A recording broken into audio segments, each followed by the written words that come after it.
अब हम बात करते हैं कर्क लग्न के लिए राहु का ये गोचर किस तरह का रहेगा। कर्क लग्न वालों के लिए राहु आ रहे हैं आपके नवम भाव, जो कि भाग्य भाव है। नवम भाव हमारे पिता, हमारे गुरु, हमारी religious bent of mind, spiritual growth, long distance travel, foreign travels also, pilgrimages यानी कि धार्मिक स्थानों पर जाना, इस सब को दर्शाता है हमारा नवा भाव। नवम भाव को भाग्य भाव बोला जाता है, यानी राहु का जो नेचर है वो क्या है, एक्सपेंशन। तो आपके भाग्य में वृद्धि का टाइम है ये।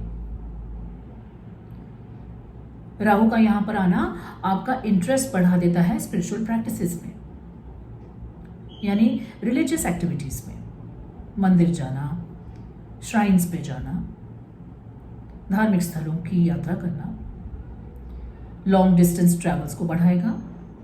और यदि आप फॉरेन कंट्री भी जाना चाहते हैं इस समय पर, वो भी पॉसिबल होगा। यदि आप बहुत टाइम से वेट कर रहे हैं तो ये वक्त पर आप जरूर जा सकते हैं। जो स्टूडेंट्स हैं उनके लिए भी ये अच्छा समय है, क्योंकि 9th हाउस हमारी हायर एजुकेशन को भी दिखाता है। तो यदि आप किसी कॉलेज में एडमिशन लेना चाहते थे तो आपके लिए वो पॉसिबल होगा, और पढ़ाई लिखाई के लिए घर से दूर जाना चाहते थे तो वो भी ये समय पर होगा। अब राहु का क्या है कि जब 9th हाउस में राहु आते हैं तो व्यक्ति भाग्यवादी बन जाता है कहीं ना कहीं। यानी वो सोचता है कि ठीक है, कर्म तो हम करते हैं, लेकिन मेरे जो गुरु हैं या जो मेरे जिन भी ईष्ट में मेरा भरोसा है वो मुझे हर चीज में हेल्प करेंगे। ये सही है कि आपके गुरु और आपके इष्ट देवी देवता आपकी हमेशा मदद करते हैं, हमेशा आपका मार्गदर्शन करते हैं।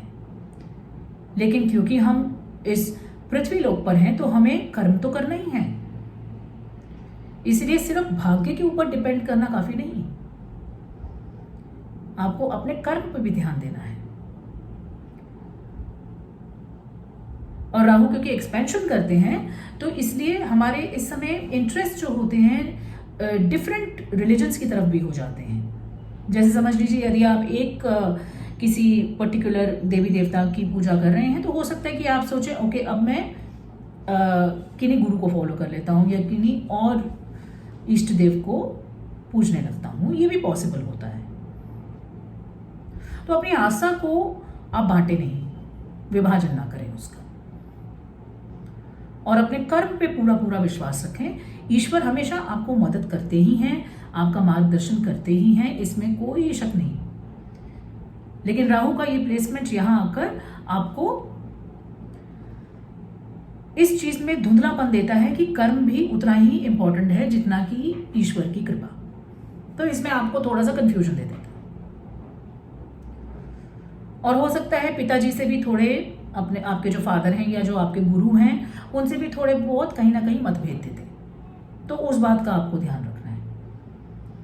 लेकिन फॉरेन कंट्री ट्रैवल के लिए बहुत अच्छा समय है, हायर एजुकेशन के लिए बहुत अच्छा समय है।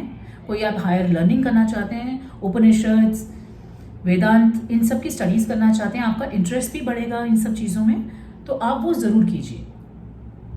क्योंकि राहु एक मटेरियलिस्टिक प्लैनेट जरूर है, लेकिन वो आपको पैशन देता है चीजों के लिए।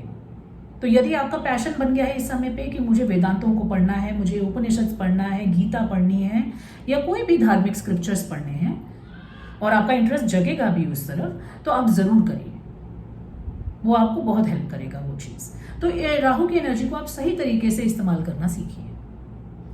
लेकिन अगर मैं देखूं ओवरऑल तो जो कर्क लग्न के जातक हैं उनके लिए भी ये समय अच्छा है। बस आप प्रैक्टिकल अप्रोच रखिए, अपने कर्म पे बिल्कुल ध्यान दीजिए, और ईश्वर तो आपके साथ हमेशा ही है। सो कर्क लग्न वाले भी इस गोचर से बहुत लाभ ले सकते हैं।